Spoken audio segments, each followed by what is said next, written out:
Akashvani, AIR, Doordarshan ये वो नाम हैं जो हर भारतीय के दिल में बसते हैं। कई महत्वपूर्ण पहलुओं के साथ साथ जो भारत की शास्त्रीय विधाएं हैं, जो कलाएं हैं, उनके प्रचार प्रसार में इनकी अहम भूमिका रही है और ये सिलसिला बदस्तूर जारी है।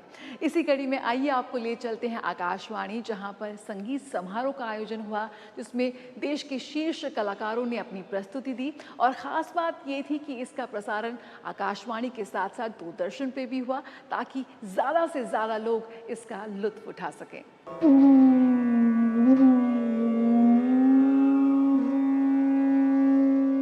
नई दिल्ली के आकाशवाणी परिसर में आकाशवाणी संगीत समारोह का आयोजन हुआ। 2 दिन के इस समारोह का आयोजन आकाशवाणी के रंग भवन में किया गया। कंसर्ट के मौके पर दर्शकों से लबालब भरे सभागार में पंडित राजेंद्र प्रसन्ना और पंडित जयतीर्थ मेवुंडी की मनमोहक प्रस्तुतियों ने सबका दिल जीत लिया।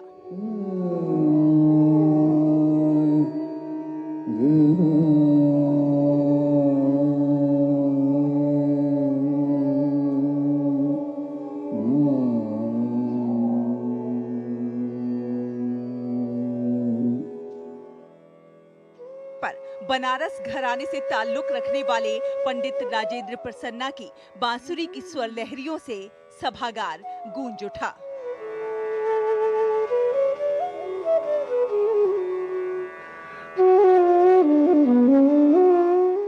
लोक सेवा प्रसारक के आदर्शों पर संस्थापित आकाशवाणी देश के सांस्कृतिक विरासत के संरक्षण और विविध संस्कृति को सशक्त बनाने में महत्वपूर्ण भूमिका निभाता रहा है। 2 दिवसीय इस कंसर्ट में पंडित विश्व मोहन भट्ट सहित देश के जाने माने संगीतज्ञों ने अपनी प्रस्तुतियों से दर्शकों का मन मोह लिया।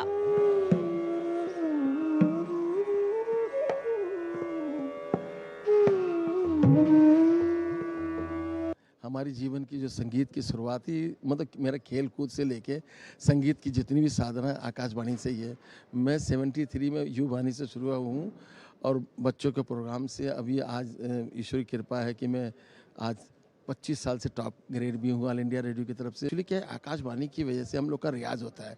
नए नए राग आइटम समय के सब, जैसे सुबह का राग बजाना है तो आकाशवाणी हमें कहती है ये राग बजाइए, तो उसका रियाज, तो ये हमारे लिए आकाशवाणी के लिए मतलब कि बहुत, जितना भी हम उनके लिए करें बहुत कम है और बहुत आशीर्वाद है दूरदर्शन आकाशवाणी का। कार्यक्रम में केवल उत्तर भारतीय शास्त्रीय संगीत नहीं, हमारा जो दक्षिण भारतीय शास्त्रीय संगीत है, कर्नाटक संगीत जिसे कहते हैं, उसकी भी बराबर की भागीदारी रही। और इस कार्यक्रम में उस्ताद अलाउद्दीन खां साहब, उस्ताद हाफिज़ अली खां साहब, उस्ताद अलाउद्दीन खां साहब, उस्ताद अली अकबर खां साहब, विदुषी शरण रानी, पंडित जसराज जी, पंडित भीम सिंह जोशी जी, पंडित राजन साजन मिश्रा, मैंने ऐसे कोई भी कलाकार नहीं हैं जो इस संगीत सम्मेलन में जिन्होंने भाग नहीं लिया और आकाशवाणी के आमंत्रण पर जरूर पधारे।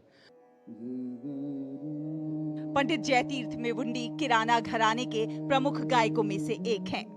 हुबली में जन्मे, उनकी प्रारंभिक शिक्षा घर पर ही हुई, जहां उन्होंने अनौपचारिक रूप से भजन और अन्य भक्ति संगीत गाए। उस दौरान वे रेडियो पर गाने सुनते थे, रागों की पहचान करते थे और सामान्य रूप से संगीत की सराहना करते थे।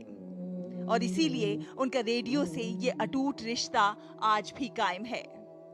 कंसर्ट में जब पंडित जयतीर्थ मेवुंडी ने मल्हार गाई तो दर्शक झूम उठे।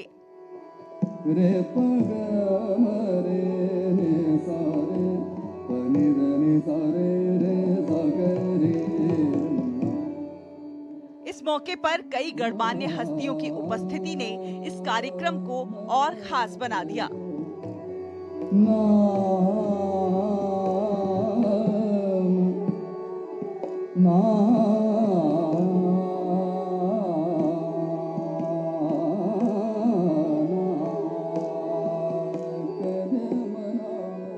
मैं हूँ कर्नाटक से, धारवाड़ से, तो धारवाड़ आकाशवाणी में भी है। तो हम बचपन में आकाशवाणी से ही बड़े हुए, सुन सुन के, चाहे वो क्लासिकल हो, कौन सा भी गीत हो, कृषि के भी कौन सा भी जो प्रोग्राम है, तो आकाशवाणी का बहुत बहुत बड़ा योगदान रहा है। आकाशवाणी और उसके बाद दूरदर्शन भी, तो ये दोनों जो पुराने माध्यम हैं, तो लोग बहुत जुड़े हैं, अभी भी जुड़े हैं। ऐसा नहीं है कि अभी भी जितने भी मुझे पता है गांव-गांव में अभी भी आकाशवाणी भी चलते हैं, सुनने वाले चाहने वाले लोग अभी भी है, आगे भी रहेंगे। लोक सेवा प्रसारक के आदर्शों को निभाता आकाशवाणी देश के सांस्कृतिक विरासत के संरक्षण में महत्वपूर्ण भूमिका निभा रहा है। ये विविध संस्कृतियों को सशक्त बनाने में भी मददगार साबित हो रहा है। ये कंसर्ट सही मायनों में दर्शकों के दिलों को छू गया। रंग तरंग के लिए दिल्ली से शहला निगार की रिपोर्ट, डीडी न्यूज।